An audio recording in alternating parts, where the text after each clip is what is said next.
Kuasa hukum terpidana sebut ada tukang sulap dalam kasus Vina. Inilah kabar terbaru dari kasus kematian Vina Cirebon. Terbaru, 6 terpidana kasus Vina Cirebon menjalani sidang peninjauan kembali, PK, ketiga di Pengadilan Negeri, PN, Cirebon, Jawa Barat, Rabu, tanggal 11 September tahun 2024. Dalam sidang ketiga ini, pihak pengacara terpidana menghadirkan sejumlah saksi alibi terkait posisi Rivaldi, salah satu terpidana, pada tanggal 27 Agustus tahun 2016 silam. Jutek Bongso selaku salah satu kuasa hukum terpidana kasus Vina Cirebon menyoroti banyak kejanggalan dalam kasus ini. Setelah diskors, kami akan menghadirkan 14 saksi alibi lagi. Ini menyangkut Rivaldi, karena Rivaldi ini kan peristiwa LP yang berbeda. Rivaldi ditahan di Polsek Utara Barat, dia bersama pacarnya berantem dan melakukan pengrusakan terhadap warung-warung di sekitar sana. Kemudian dia pulang membawa senjata tajam, dan sudah 3 hari ditahan. Pada tanggal 1 September tahun 2016, Rudiana datang, menjemput, dan menghadirkan barang bukti yang tadinya digunakan untuk mengancam warga, yang dipakai menjadi barang bukti tersangka pembunuhan, ujar Jutek. Mengutip tribunjabar.id, Jutek juga menyoroti soal barang bukti dalam kasus ini. Sekarang yang dihadirkan itu Mandau, itu pun satu, saya gak tahu pesulap mana yang mengubah ini semua. Ini kan patut kita pertanyakan. Kasus Vina Cirebon ini banyak tukang sulap menurut saya, ucapnya. Jutek juga menyoroti kejanggalan soal pemerkosaan yang terjadi pada korban. Tukang sulapnya yaitu tadi, rangkaian peristiwa perkosaan yang dituduhkan.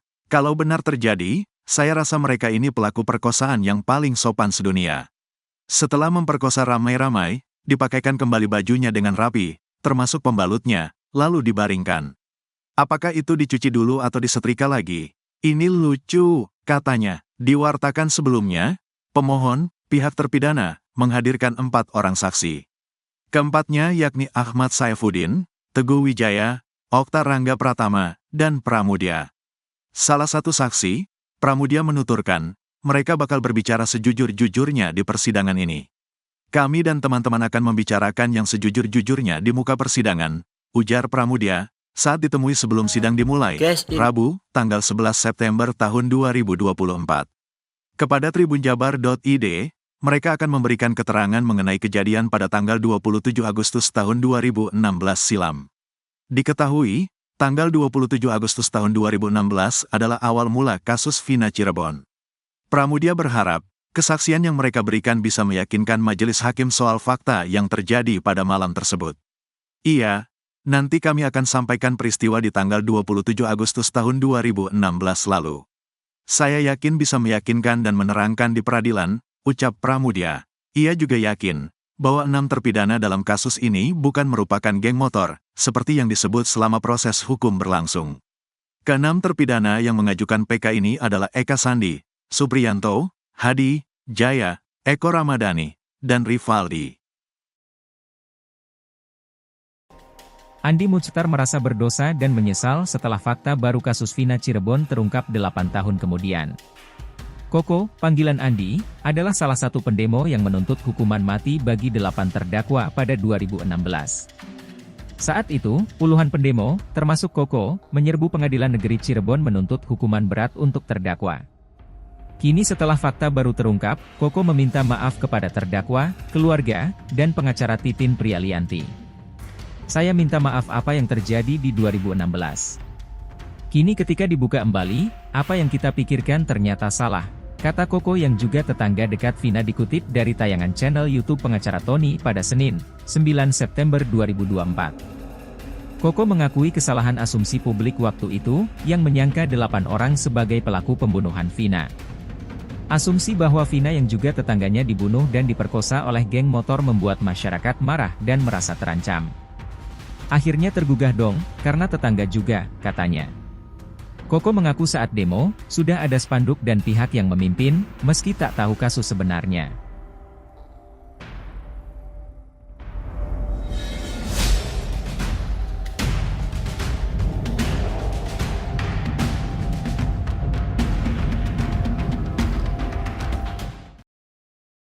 Nazruddin, saksi baru kasus Vina, mengaku memiliki foto Eki dan Vina kecelakaan. Meski memiliki bukti penting, ternyata Nazruddin sempat dicueki oleh tim pencari fakta. Ia sama sekali tak direspon tim pencari fakta, padahal memiliki bukti foto Eki dan Vina kecelakaan. Nazrudin mengaku sempat memfoto Eki dan Vina usai alami kecelakaan di Jembatan Talun Cirebon pada Sabtu 27 Agustus 2016. Ia adalah warga asal Tangerang Selatan yang menikah dengan wanita Cianjur. Tahun 2016 silam, Nazrudin mencari uang dengan menambal bola di sekolah dan lapangan futsal. Pada Sabtu 27 Agustus 2016, Nazrudin sedang jalan kaki dari arah Sumber Cirebon. Ketika di Jembatan Talun, mantan pelatih sepak bola itu khawatir saat melihat seseorang duduk. Karena takut dibegal, Nazrudin kemudian berdiam diri sembari menghisap rokok. Tak berselang lama, Nazrudin melihat Eki mengendarai motor dengan kecepatan tinggi sambil zigzag. Menurutnya Eki gagal menjaga keseimbangan motornya usai melakukan standing. Tubuh Eki, katanya, terlempar hingga kepalanya membentur tiang di Jembatan Talun Cirebon. Seketika Nazrudin menghampiri Eki dan Vina yang terkapar dan mengambil sejumlah foto. Nazrudin mengatakan foto Eki dan Vina kecelakaan tahun 2016 masih tersimpan di handphone Nokia miliknya. Sebenarnya, kata Nazrudin, ia pernah mencoba menyerahkan bukti foto Eki dan Vina kecelakaan pada tim pencari fakta. Sekadar mengingatkan, Elza Syarif bersama Pitra Romadoni sempat menyatakan diri sebagai tim pencari fakta kasus Vina Cirebon. Tapi sayangnya, Nazrudin justru dicueki oleh tim pencari fakta. Tak menyerah, Nazrudin juga sempat menghubungi Ferry untuk menyerahkan bukti foto Eki dan Vina kecelakaan, namun kembali tak direspon.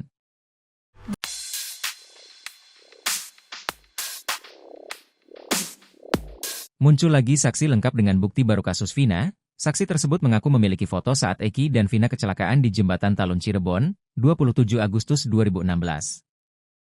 Dia bahkan mendengar langsung suara keras dari benturan kepala Eki ke tiang di Jembatan Talun Cirebon. Saksi baru kasus Vina bernama Nazrudin, usianya 48 tahun. Nazrudin berasal dari Tangerang Selatan yang menikah dengan wanita Cianjur. Ia mengaku bekerja di bidang sepak bola, pernah juga menjadi pelatih. Tahun 2016 silam, Nazrudin bekerja menambal bola ke sekolah-sekolah. 27 Agustus 2016 malam, ia jalan kaki dari arah Sumber Cirebon. Nazrudin mengaku melihat motor dengan kecepatan cukup kencang melaju zigzag, ketika ke arah tengah pembatas jalan motor standing lalu oleng dan menabrak tiang. Nazrudin juga mengaku sempat mengabadikan kecelakaan di Jembatan Talun tahun 2016 menggunakan kamera handphone Nokia. Ia meyakini bahwa foto Eki dan Vina kecelakaan di Jembatan Talun 2016 masih tersimpan, namun kini handphonenya mati.